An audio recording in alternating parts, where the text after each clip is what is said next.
Let us pray. Lord, once again, thank you for guiding us, leading us, Lord God, to gather together once again to study your word, especially in the Gospel of Luke. We pray, Lord, that you will once again open our hearts to the truth of your word. Give clarity, Lord God, to the truths that you will be revealing to us, and help us, O God, to know Jesus more. In Jesus' name we pray. Amen.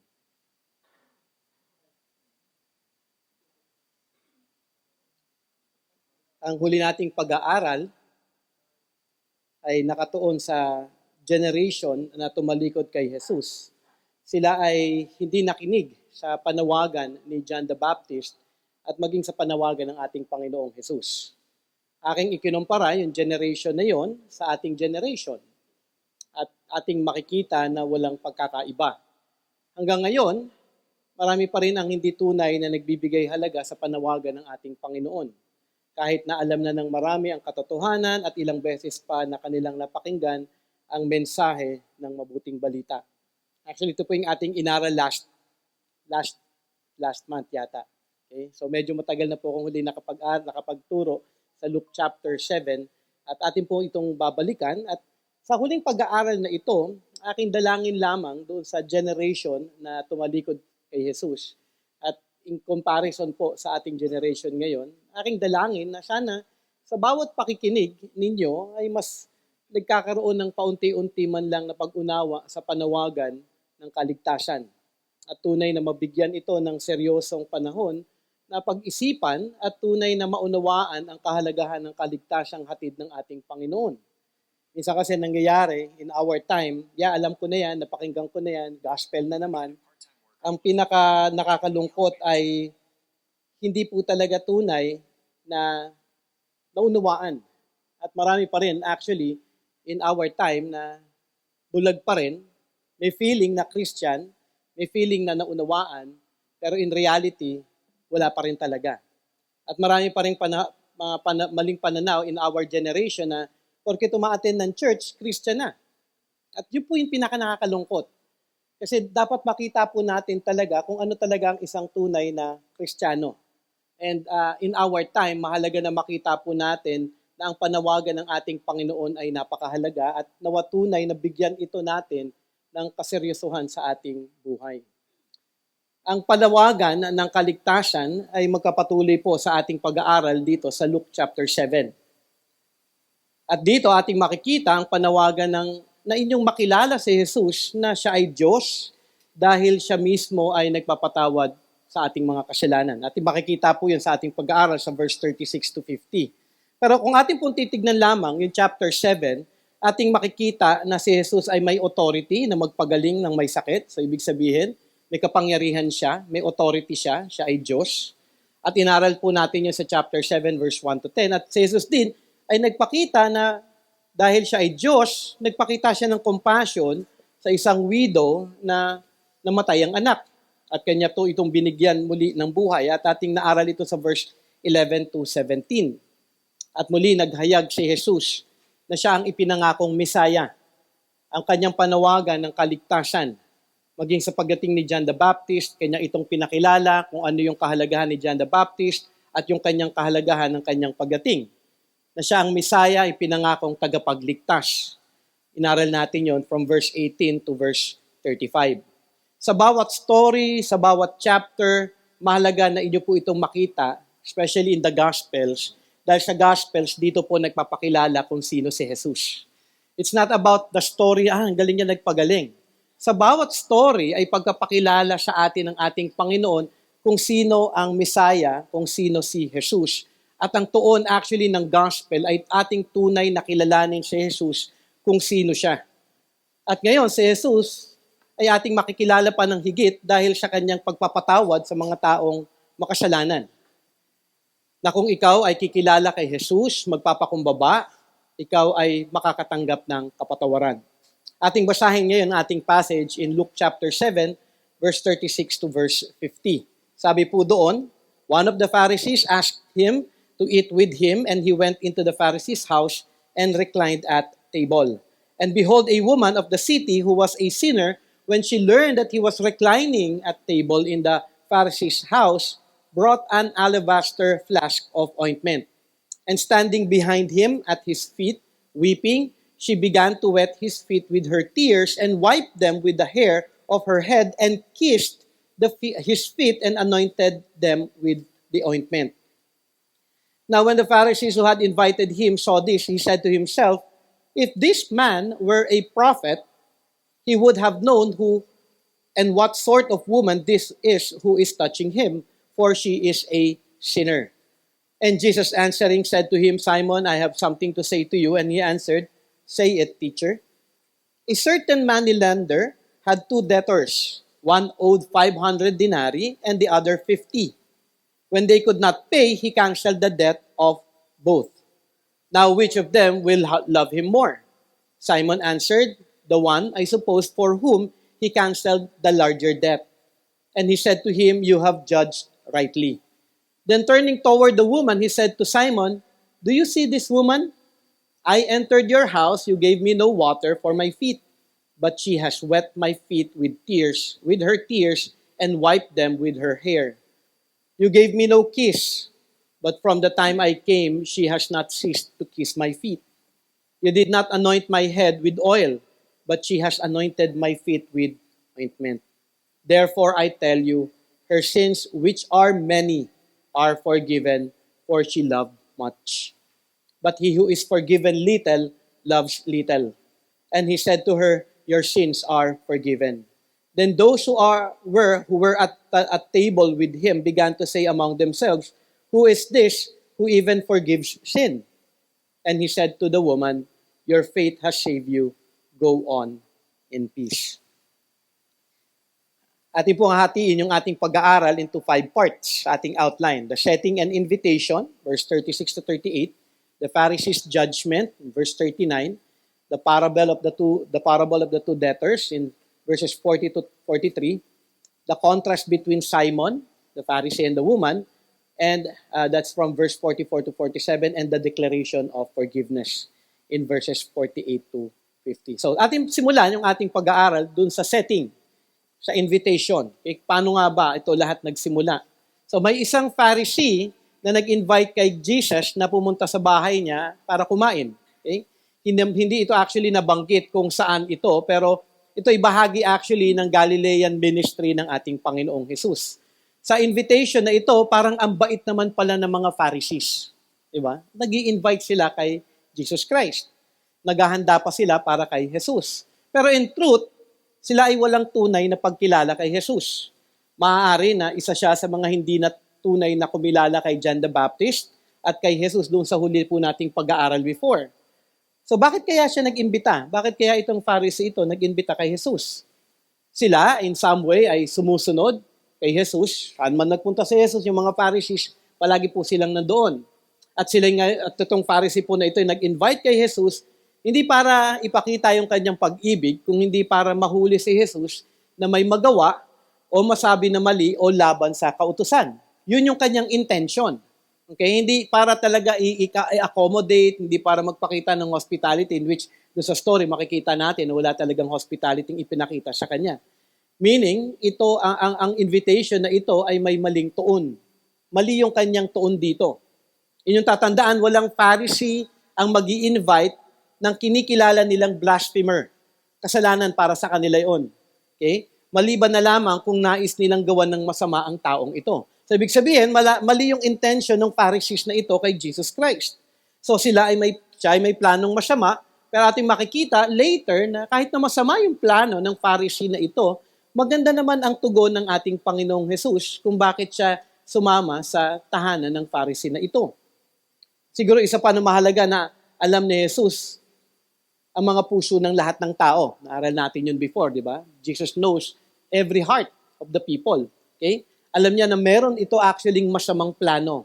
Pero out of love for the sinner, maging Pharisee man ito, si Jesus ating mababasa, he went into the Pharisee's house and reclined at the table. So sumama pa rin siya.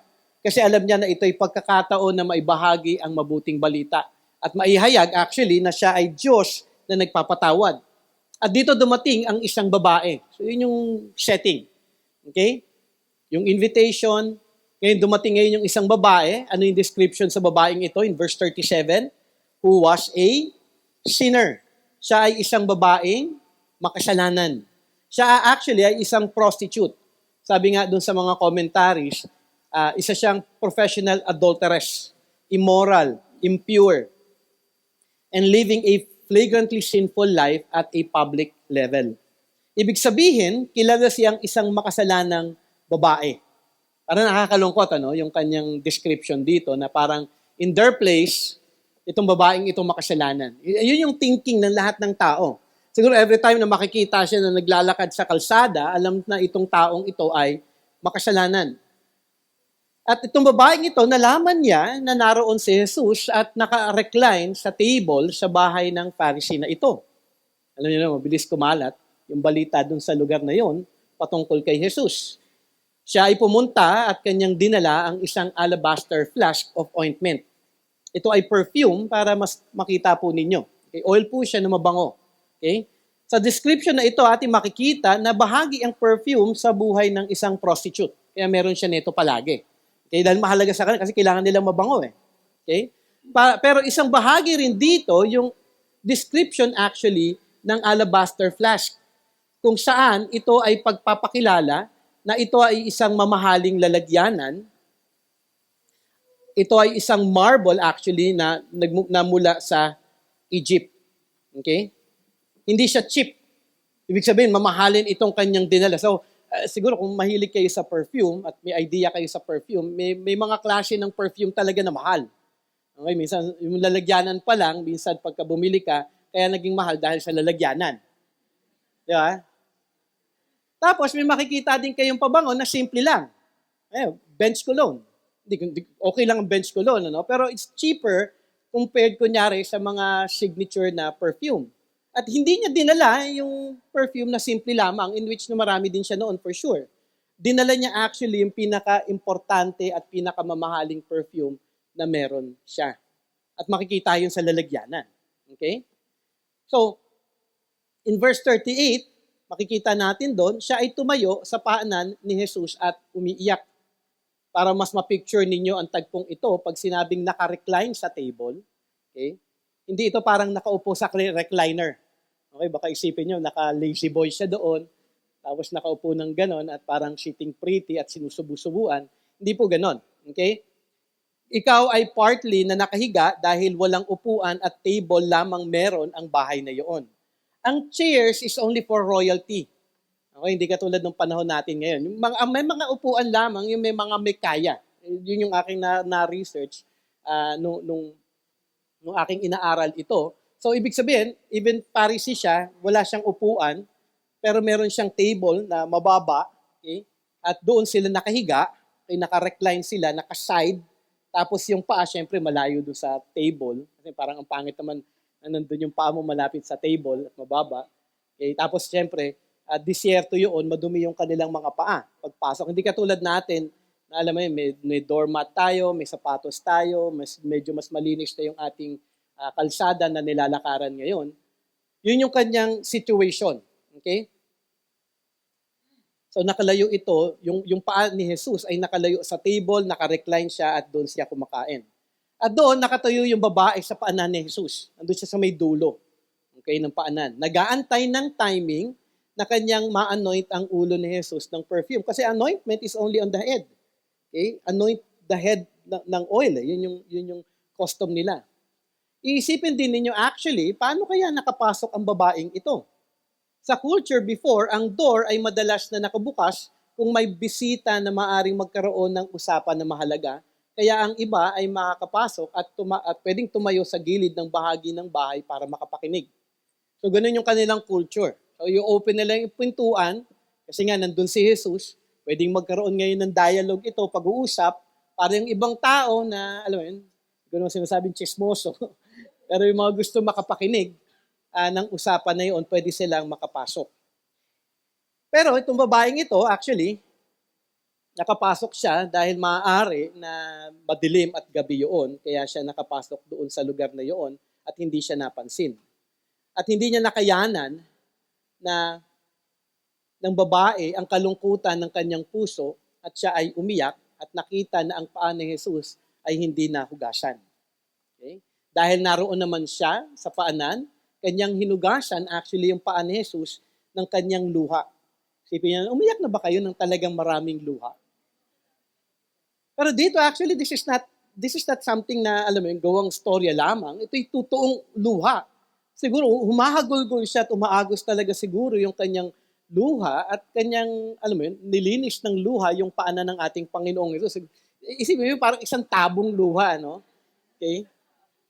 At sa dami ng kanyang luha at nalilinis yung paa ng ating Panginoong Hesus, kanyang ginamit din yung kanyang buhok para malinis ang paa ng ating Panginoon. At ng kanyang malinis ito, kanyang hinalikan, at kanyang inanoint ito ng dala niyang perfume. Ganun yung kanyang pagpapakita ng honor, ganun yung kanyang pagpapakita ng pagpapahalaga sa ating Panginoong Jesus. In their culture, actually, ang paglilinis ng paa ay ang pinakamababang trabaho, uri ng trabaho ng mga slaves. Hindi ito pwedeng gawin ng kahit na sinong tao lamang. Ito'y ginagawa ng mga slaves lamang. So, degrading pa actually yung kanyang ginagawa kung ito ay trabaho ng slave at inako niya yung trabaho ng slave. Pero mas degrading ito dahil kanyang ginamit pa yung kanyang buhok. Dahil sa culture before, yung buhok ng babae ay isang mahalagang bahagi ng katawan. At ginamit niya yung kanyang buhok bilang panlinis. Okay? At para sa Jewish women before, ito po ay isang immoral na gawain. Nagagamitin mo ang iyong buhok para linisin ang isang paa. Kasi nga napakadumi ng paa before. Hindi siya yung kumbaga, hindi katulad ng ating panahon ngayon. Pero para sa babae, anuman degrading yung kanyang ginagawa, anuman yung pananaw actually ng mga taong iyon, hindi ito mahalaga. Hindi mahalaga ang iniisip ng iba sa kanyang ginagawa para kay Jesus. At hindi lamang iyon, kanyang hinalikan pa ang paa ng ating Panginoong Jesus. Kung saan ito ay pagpapakita lamang ng labis niyang affection sa ating Panginoon. At dahil hindi na niya naantay pa na maabot ang ulo ni Jesus, kanyang binuhos ang perfume sa paa ng ating Panginoon. At sa tagpong ito, mahalaga na makita ninyo ang kanyang pagkilala kay Jesus. Alam niya na si Jesus ay Messiah. Alam niya na si Jesus ay ang kanyang tanging pag-asa sa kaligtasan at kapatawaran ng kanyang mga kasalanan. At mahalaga na makita po natin yun. Okay? Sa kalungkutan niya, sa kasalanan at sa pag-asa na mayroon siya kay Jesus, kanyang ipinakita ang kanyang lubos na pag-ibig sa ating Panginoon. Kasi for sure, before pa dumating actually ang ating Panginoon, kilala niya na ito sa mga istorya na kanyang naririnig. Marami na siyang mga bagay na natutunan patungkol sa ating Panginoon. Narinig niya na siguro yung mga miracles na ginawa ng ating Panginoon. Alam niya na si Jesus ay Diyos. For sure, yun ay nabalita na rin sa kanya. At ito'y nagbuo sa kanyang isip ng pananampalataya na ang narito ngayon sa aking harapan ay ang Panginoon. Ang Messiah na ipinangako na magliligtas sa lahat. So dito makikita natin, nagpakumbaba siya kay Jesus at naglingkod at nagpakita ng affection at pag-honor sa ating Panginoon. Ito ay hindi lamang paghingi actually ng kapatawaran. For sure, nung kanyang pagkilala pa lamang sa ating Panginoon ay nagsisi na siya. Kinilala niya na siya ay makasalanan. So hindi lamang ito paghingi ng kapatawaran kaya niya ginagawa ang mga bagay na ito. Ito ay pagsamba kay Jesus dahil alam niya na siya ay papatawarin ng ating Panginoon at pinatawad na dahil sa kanyang pagkilala sa kanyang kasalanan. So ano yung tinuturo dito sa atin ng tagpong ito? Sa ating pagkilala kay Jesus bilang makasalanan, mahalaga ang brokenness, ang humility at tunay na pag-ibig sa Kanya. So ibig sabihin, hindi lamang tayo nagsusorry, alam mo yun, ikaw ba'y makasalanan? Oo, makasalanan ako. Magsisi kayo, sorry Lord. Hindi ganon. May sorrow sa sin. May acknowledgement talaga na oo, makasalanan ako. Hindi yan, oo, makasalanan ako. Pero may tunay na pagkilala na ang dami ko ngang nagawang kasalanan laban sa Panginoon. Alam mo yung broken? Alam mo yung may sobrang kalungkutan ka na nakita mo ng buong kaliwanagan ang iyong kasalanan laban sa isang Diyos na banal. Hindi lang sa isang bagay na parang, alam mo yun, lahat ng tao, alam natin lahat tayo makasalanan, di ba? Pwede natin i-accept, sino bang hindi? Di ba, marami yung mga unbelievers, sabihin, sino bang hindi nagkasala? Lahat naman tayo talaga makasalanan. Pero walang brokenness. Yung brokenness ay may tunay na pagpapakumbaba at pagkilala sa sarili na hindi ako karapat-dapat sa harapan ng aking Diyos. Yun yung brokenness. May tunay na pagkilala sa kabanalan ng Diyos at mayroong tunay na pagkilala sa ating sarili na tunay na tayo ay nalayo sa ating Panginoong Diyos at nagkasala laban sa Kanya. Importante na may humility. Hindi siya yung parang, nagawa ko tong kasalanan to, pero ito ganito eh. Sila nga, mamamatay tao, hindi sila katulad. Hindi ko sila katulad. Ako, mas mabuti naman ako sa kanila. Humility. So may brokenness ka na, may humility ka pa na kinikilala mo talaga at nagpapakumbaba ka at wala kang binibigay na alibay na at pagkumpara sa ibang tao kung sino ka, kundi kinikilala mo na ikaw ay tunay na makasalanan. At sa kanyang pagkilala at nakita niya si Jesus, siya ay nag-uumapaw ng may pag-ibig kay Jesus. Dahil alam niya ang ginawa ng ating Panginoon. So mahalaga po na makita po natin ito in terms of repentance. Hindi lamang ito pagsambit, Lord, forgive me, makasalanan po ako. Thank you, namatay kayo sa krus ng Kalbaryo. Pero may sorrow. So when you repented, siguro mahalaga na inyong pong suriin ang inyong mga puso, tunay nga bang may brokenness?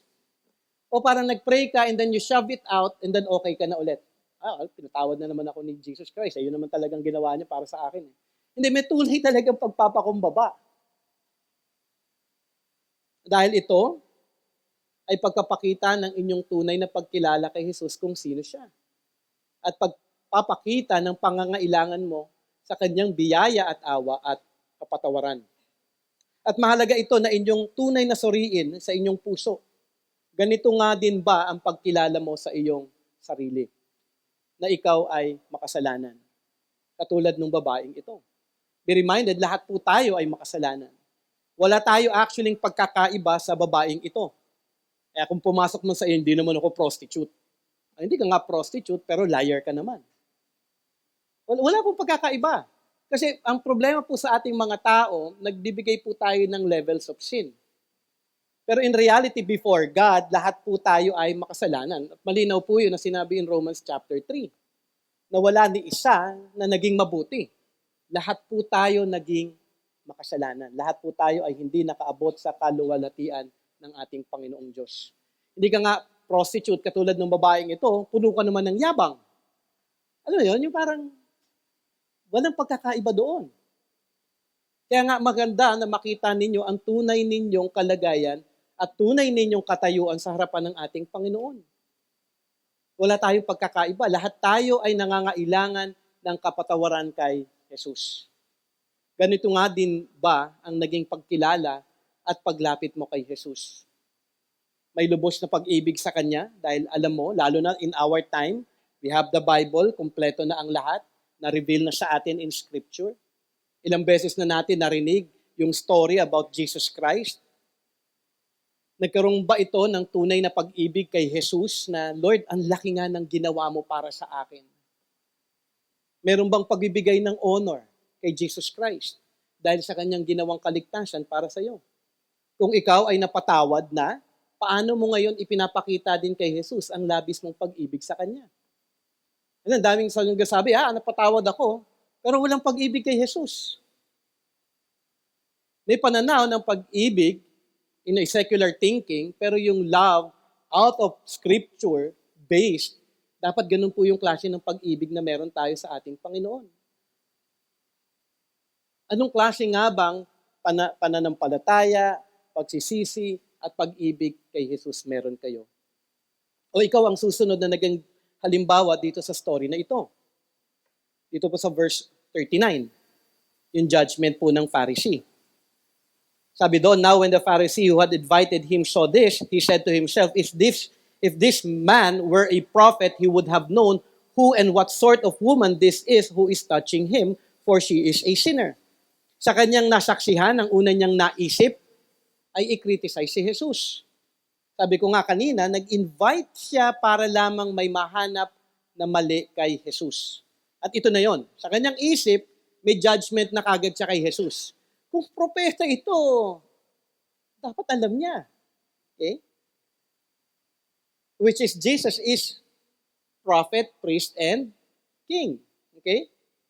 Kung prophet daw si Jesus, alam dapat niya kung sino ang babaeng gumagawa ng mababa at immoral na ito sa kanya. Dapat parang iniisip siguro ng Pharisee na ito, dapat pinapahinto niyang gawin ito dahil makasalanan ito. Alam dapat ni Jesus na ang babaeng ito ay makasalanan. Ang kanyang tuon ay ang ibaba si Jesus maging sa kanyang isip. Ang questionin ang ating Panginoon. Parang sinasabi niya, Kitam, hindi ka propeta kasi hindi mo man lang kilala ang babaeng ito. Ganun actually yung kanyang ipinapakita sa ating lahat.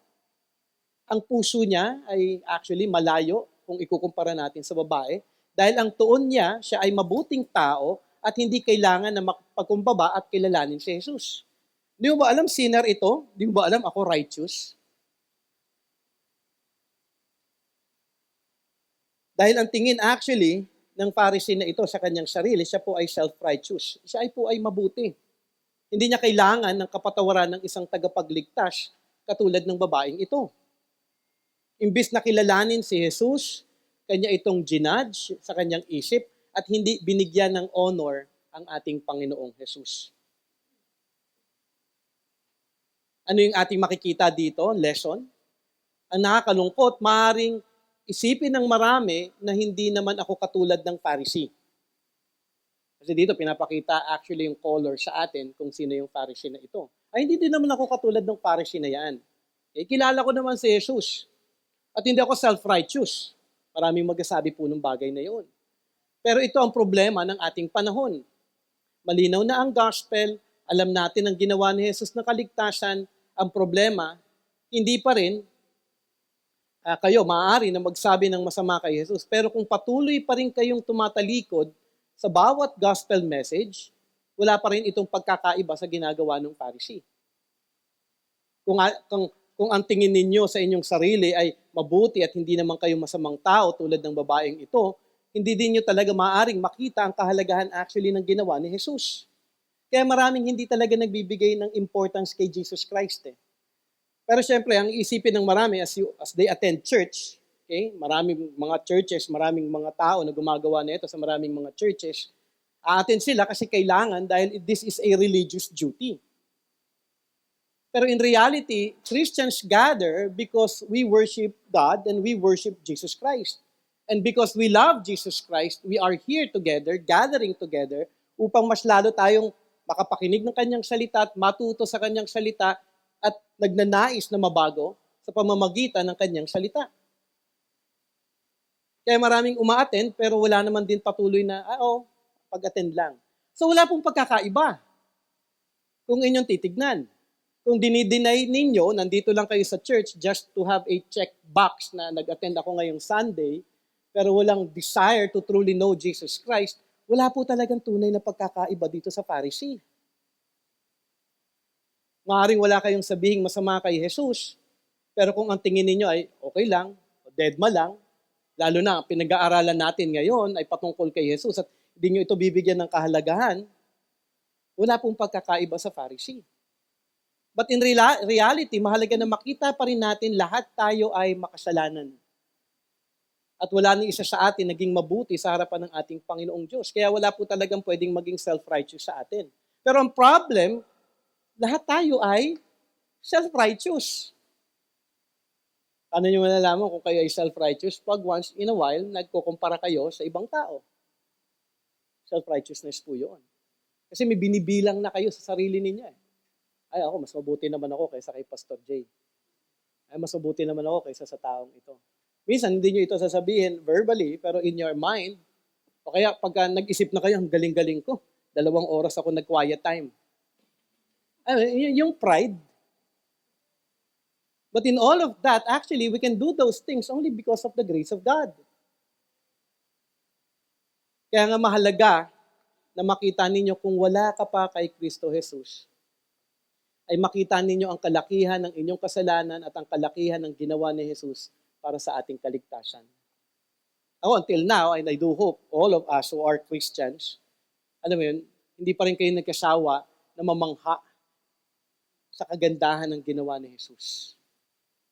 For these past days, dahil tinatapos ko yung final paper ko doon sa isang subject ko, sabi ko nga kay Del, it was really a blessing to answer all those questions, kasi theological questions lahat yon. Nakaka-bless. Parang sabi, pinabasa ko nga kay Del, sabi nga, ang ganda-ganda, no? Kasi minsan alam natin, pero kapag kinaamap mo siya in an answer at sinulat o tinype mo siya at babasahin mo ng malinaw yung doctrinal things, okay, truths about Jesus Christ, about salvation, about repentance, about the Holy Spirit, until now nakakabangha. And I do hope ganun pa rin po kayo. Na kapag sinabing about Jesus Christ, excited kayo, okay, marami pa akong malalaman patungkol sa Kanya. At nabubuo po yun sa inyong mga puso. Pero ang tanong, paano ko ito lubos na makikita? Yung kagandahan ni Jesus. Dahil ang lahat ng tao ay actually bulag sa katotohanan. Hindi ko naman maipipilit kung kunyari daw, ikaw ay hindi pa rin na kay Kristo Jesus. Hindi ko naman maipipilit sa iyo na kilalanin, tanggapin mo sa Jesus. Biyaya lamang ng Panginoon yun. Pero ang pinakamahalaga ay buksan ninyo ang inyong mga tenga ngayon at tunay na, o nga no, paano ko nga ba malalaman at makikita kung gaano kaganda at kung gaano kaimportante si Jesus? At ituturo ito ni Jesus sa kanyang parable. Okay? Basahin ko lamang muli yung parable dito ng two debtors. Sa verse 40 up to verse 43. And Jesus answering said to him, Simon, I have something to say to you. And he answered, Say it, teacher. A certain moneylender had two debtors. One owed 500 denarii and the other 50. And when they could not pay, he canceled the debt of both. Now, which of them will love him more? Simon answered, the one, I suppose, for whom he canceled the larger debt. And he said to him, You have judged rightly. So, una mahalaga na mapansin natin dito ay ang pagsagot ni Jesus sa kanyang naisip. And Jesus answering. Naalala nyo yun, may comment siya about kay Jesus Christ. Pero dito, bigla siyang sinagot. And Jesus answering. Okay? Pagpapakita lamang na alam ni Jesus ang lahat ng bagay maging nasa isip ng prophet na ito. At pinapakita niya dito kay Simon na siya nga ay isang propeta. Dito rin binigyan ng pangalan yung Pharisee na ito. At kung inyong mapapansin sa panahon na yon, ay usual yung pangalang Simon. Hindi ko babanggitin lahat ng Simon, pero ang dami pong Simon actually in the New Testament. At si Simon ay nakinig kay Jesus. Verse 41 ang simula ng parable. At isi-simplify ko ito. Okay? May money lender, okay, o nagpapautang. Siguro, alam niyo yun, ano? Nagpapautang. Okay? Hindi naman siguro 5-6. Okay? Yun yung maiisip nating lahat. Okay? At may dalawang nangutang. May nagpapautang, may dalawang nangutang. Ito yung two debtors. Okay? Ang isa may utang na 500 denarii. Okay? Huwag niyong isipin 500 pesos. Okay? Ano ba yung halaga ng 500 denarii? Ito ay 1 year and a half na sweldo. Okay? Sabihin na natin, in our time, yung minimum ngayon ay around 16,000 pesos. Okay? So, 16,000 pesos times 18, dahil 1 and a half year, ito ay 288,000. Okay? So, medyo lumaki na bigla. Okay? Yung 500 denarii, 1 and a half year na salary. So, yung utang ng taong isa is 288,000 pesos. Okay? 3 iPhone Pro Max at isang iPad Air. Kasi mas makikita, malaki nga yun. Kasi 3 iPhone Pro Max at isang iPad Air. O kaya, kung namamalengke kayo, pork chop na 250 per kilo, lalabas ito na 1,152 kilos. Nakapamili na ba kayo ng 1,100 kilos na pork? Di ba? Ang laki nun, ang dami nun. 1,100 kilos. Ilang buwan siguro natin ulam yun dito sa church natin. Okay? So makikita natin na napakalaking halaga ito. Hindi siya isang simpleng halaga. Ang isa naman may utang na 50 denarii. Kaya ang halaga ng 50 denarii ay 2 months na sweldo. So it's around 32,000. Okay? So medyo mas kaya pa yung 32,000 siguro kung babayaran natin ito. Ang problema, hindi nila parehas kayang mabayaran yung kanilang utang. Buti na lang at naging merciful ang money lender, siguro maaring may extra money siya, o kung ano pa man ang dahilan, nag-cancel siya ng utang ng dalawang ito. Okay, sige. Hindi nyo na kailangan bayaran ito. Wala naman kayong kayang pambayad. So, okay na lang yun. Okay? Ang mahalaga, naging tanong ni Jesus dito. So, yun yung senaryo. Yun yung parable. Now, which of them will love him more? At mapapansin ninyo sa narrative na maganda ang sagot ni Simon na Pharisee sa verse 43. Sabi niya doon, Simon answered, the one I suppose for whom he canceled the larger debt. Na ang sabi ni Jesus, you have judged rightly. Though noong una, nag-isip si Simon ng masama kay Jesus, ngayon sa parable ay ibinigay ni Jesus ay naging tama ang kanyang pag-unawa actually sa sitwasyon. Na mas mamahalin niya siya ng lalaking may malaking utang. Mahalaga na makita po natin yon. At ipapaliwanag ito ngayon ni Jesus. Yung contrast between Simon and the woman.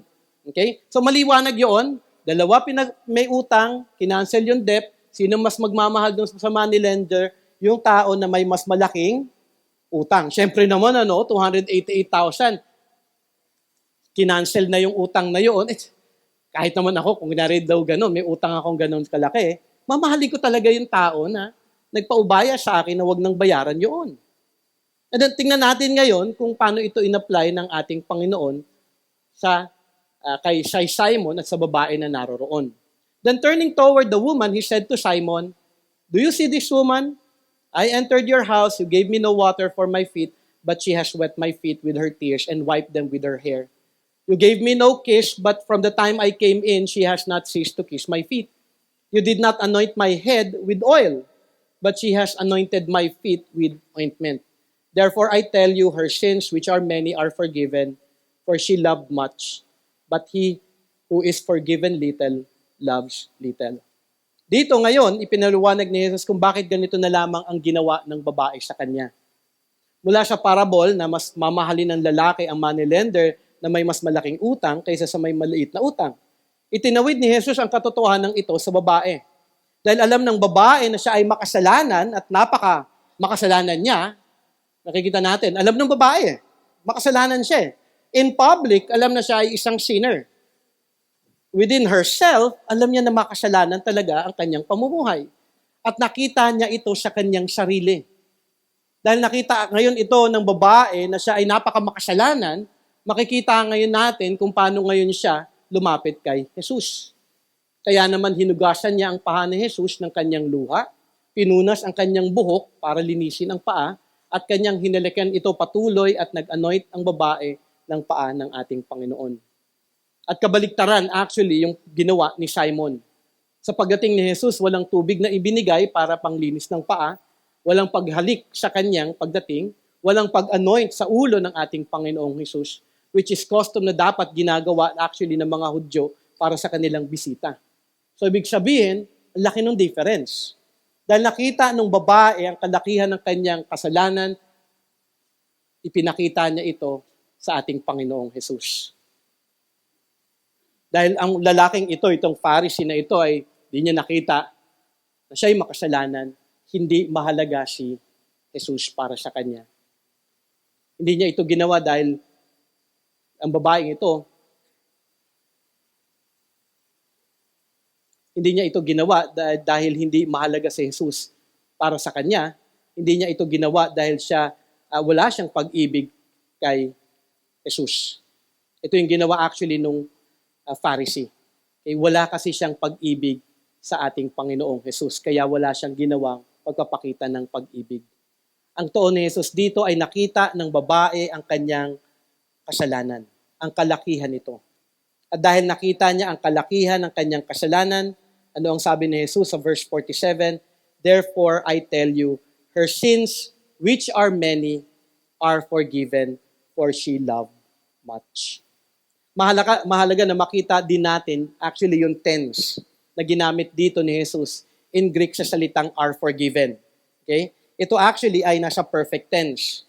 Na ang ibig sabihin, kung perfect tense yung are forgiven, action, it means action completed in the past with continuing result in the present. Ano ibig sabihin ito? Ibig sabihin, bago pa man siya dumating sa lugar na iyon, siya ay napatawad na ni Jesus. Siyempre, isipin niyo, bakit siya napatawad?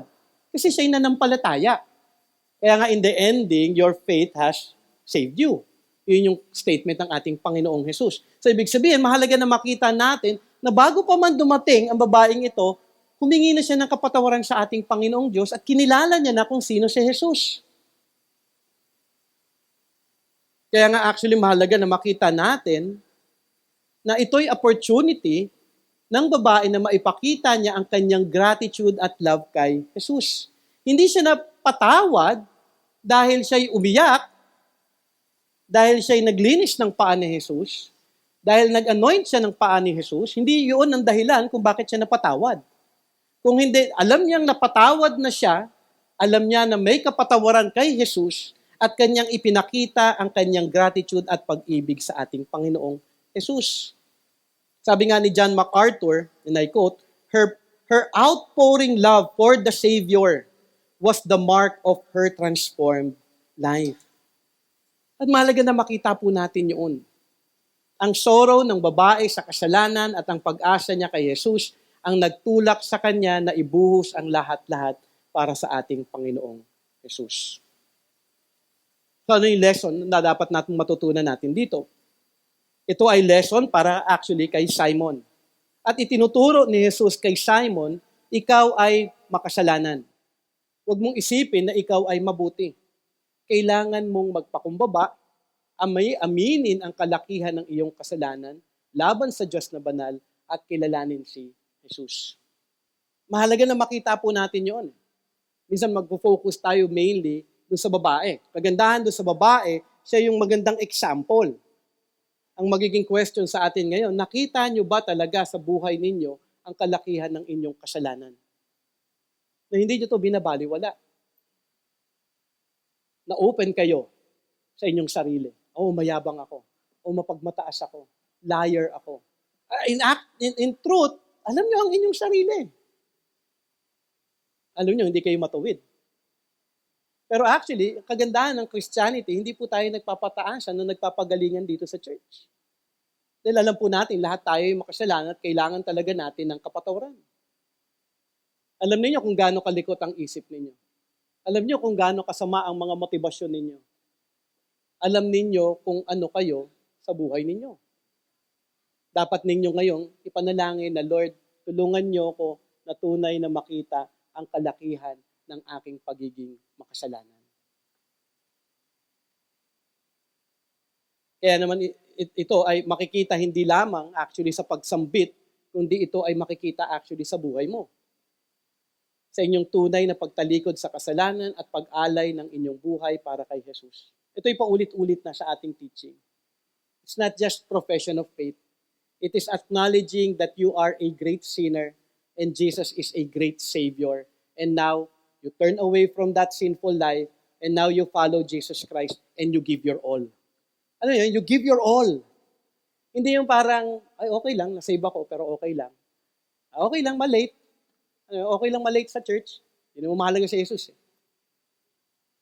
Bigyan nyo ng kahalaga ng ating Panginoong Jesus. Kasi dito, ipinapakita sa atin yung devotion ng babaeng ito. Na tunay talaga na, alam mo yun, Sunday is for the Lord. It's for Him.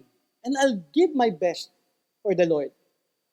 Hindi ko ito parang mamalitin, hindi ko ito parang okay lang. So for those who are Christian serving, hindi siya yung tamang, oo, normal na naman, sanay na naman ako, ginagawa ko lahat ng mga ministries dito, paulit-ulit naman ito, redundant naman ito every Sunday. Hindi, you prepare. Pinaghahandaan natin ito. Nag-aaral tayo, naghahanda tayo, nire-ready natin yung ating sarili, yung ating isip. Binibigay natin ang lahat para sa ating Panginoon. Hindi siya yung parang dagdag lang sa buhay mo. Hindi siya parang schedule lang ng Sunday. Kung hindi, you make it as an important day because this is the day for the Lord. Ito yung mahalaga na makita po natin sa ating buhay. Mahalaga din kung ikaw ay wala pa kay Kristo Jesus, na makita mo na ikaw ay makasalanan at si Kristo ang tangi mong pag-asa. Ito ay mensahe actually na pag-abot ni Jesus kay Simon.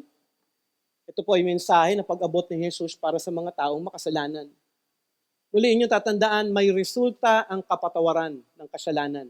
So kung ikaw ay forgiven, may resulta siya. Malinaw yun? Kasi mahalaga po na makita po natin yung bagay na yun. Kung ikaw ay napatawad, magre-resulta ito ng buhay na pagsunod at pag-ibig ng tunay kay Jesus. So, isipin mo na lang yun, no? Maganda minsan bigyan nyo ng time na tamang isipin kung gaano kayo makasalanan. Balikan nyo yung sarili ninyo, isipin nyo yung bagay na yun, na maging malinaw at makita ninyo, oh Lord, napakabuti po ninyo.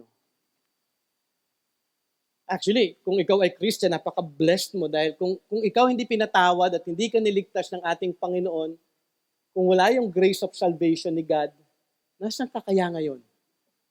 Di ba? Ako actually, abang iniisip ko yun, siguro kaawa-awa ang aking sitwasyon. Kung wala ako ngayon kung wala akong natanggap na kapatawaran. Pero hindi ko din binabaliwala dapat, hindi natin binabaliwala yung kapatawaran na ito. Hindi dapat yung, alam mo, laki ng kasalanan mo, mas lalo mong bigyan ng tuon ng ating Panginoon. Tunay na pag-ibig kay Jesus. Pagtalikod sa kasalanan at pag-alay ng buhay mo sa ating Panginoon. And lastly, sabi nga, yung declaration ng forgiveness sa verse 48 to 50. And he said to her, your sins are forgiven. Then those who were at the table with him began to say among themselves, who is this? Who even forgives sin? And he said to the woman, your faith has saved you. Go in peace. Dito ngayon, nire-reaffirm ni Jesus sa babae na siya ay tunay ng napatawad. Napakasarap actually na marinig ito kay Jesus. And he said to her, your sins are forgiven. Di ba? Ikaw kunyari sa sitwasyon ng babaeng yun, napakamakasalanan mo, alam mo na ito'y Messiah, and then i-declare sa'yo ni Jesus, your sins are forgiven, your faith has saved you. At ganoon din para sa lahat ng mananampalataya ngayon. Pero mahalaga makita ninyo, tama dapat yung repentance ninyo. Hindi siya simpleng sorry lamang. Hindi siya, alam mo yung parang passing by sa isip mo, oo nga Lord, makasalanan ako, sorry Then move on na sa life. Hindi. May talagang tunay na pagkilala sa ating Panginoon. At kung ikaw ay tunay na nagsisi o nag-confess ng kalakihan ng iyong kasalanan, kung ikaw ay tunay na magpapakumbaba, kikilalanin ang kasalanan mo, kikilalanin na wala kang kabutihan sa harap ng Diyos na banal, kikilalanin na si Jesus lamang ang tanging pag-asa mo at ang kapatawaran ng kasalanan mo, sa biyaya ng Diyos, iyong tunay din na matatanggap ang salitang sinabi ni Jesus, your sins are forgiven. Verse 49, sabi nga, mga tao ay namangha sa sinabi ni Jesus dahil alam nila na ang tanging nagpapatawad sa kasalanan ay ang Diyos lamang. Sila ay nag-usap-usap kung sino ang ating Panginoon, kung sino siya na nagpapatawad ng kasalanan. Ang sagot, alam natin ito, siya ay si Jesus, na anak ng Diyos, siya ay Diyos, kaya siya nagpapatawad ng ating mga kasalanan. Lumapit ka na nga ba kay Jesus at humingi ng kapatawaran? Dahil si Jesus din ang siyang magpapatawad ng iyong mga kasalanan. Then sabi nga in verse 50, sabi ni Jesus sa babae, your faith has saved you, go in peace. Mahalaga na inyong maunawaan ang huling statement ni Jesus. Ang lahat ng ginawa ng babae kay Jesus ay resulta ng kanyang kaligtasan.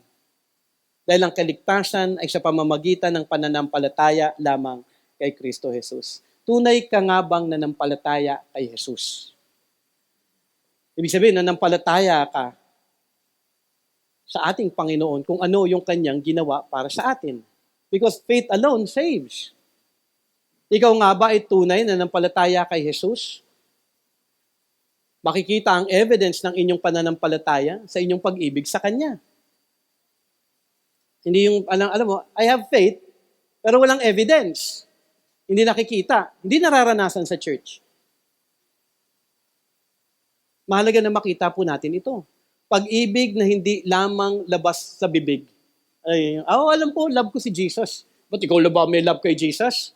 Pero may iba na nagsasabi lang, love si Jesus, pero wala sa life. Kaya mahalaga na tignan po ninyo at suriin ang inyong mga buhay. Kundi pag-ibig na tunay na makikita sa buhay ng isang tunay na nananampalataya kay Jesus. May pagtalikod sa kasalanan at may pagsunod na kay Jesus bilang kanyang Panginoon. Nawa, inyong isapuso ang lahat ng ating inaral ngayon at nawa magresulta ng tunay na relasyon kay Jesus. Tunay na kaligtasan. Kung ikaw ay tunay naman na nananampalataya na kay Jesus, iyong tunay ding ibuhos ang iyong buhay sa Kanya bilang pagpapakita ng iyong lubos na pag-ibig sa ating Panginoon at tagapagligtas. Nawa tunay nga na inyong ialay ang inyong buhay kay Jesus. Hindi yung parang you're living your life in accordance to your will pa rin.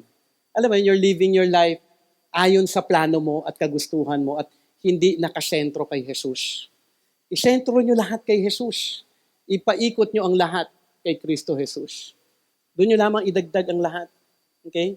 Kay Christ lahat, nagmumula ang lahat ng kautusan, lahat ng kanyang kalooban, kung paano ko mamahalin ang aking asawa, kung paano ko mamahalin ang aking anak, kung paano ko mamahalin ang aking mga kapatiran sa church, kung paano ko magkatrabaho, lahat pa rin yun nakapaikot lamang kay Kristo. Hindi dun sa plano natin, hindi dun sa magandang plano natin. Kung hindi lahat ina-align natin na nagsisimula ang lahat kay Kristo lamang. Kung itong mga bagay na ito, yung mga bagay na plano ninyo, hindi nakasentro kay Jesus, scrap it out. Tanggalin nyo yun. Isentro nyo lahat kay Kristo. Kasi ganun yung naging buhay ng mga tao noon eh. At ganun din yung acting pinapakita dito ng babaeng makasalanan na ito. Paano niya ginawa yun? At paano yun naging kanyang motibasyon? Dahil nakita niya ang kalakihan ng kanyang kasalanan. The more you see yourself, the more na makita mo yung kasalanan mo, kalakihan nito, the more na makikita mo na tunay na napakahalaga ni Kristo Jesus.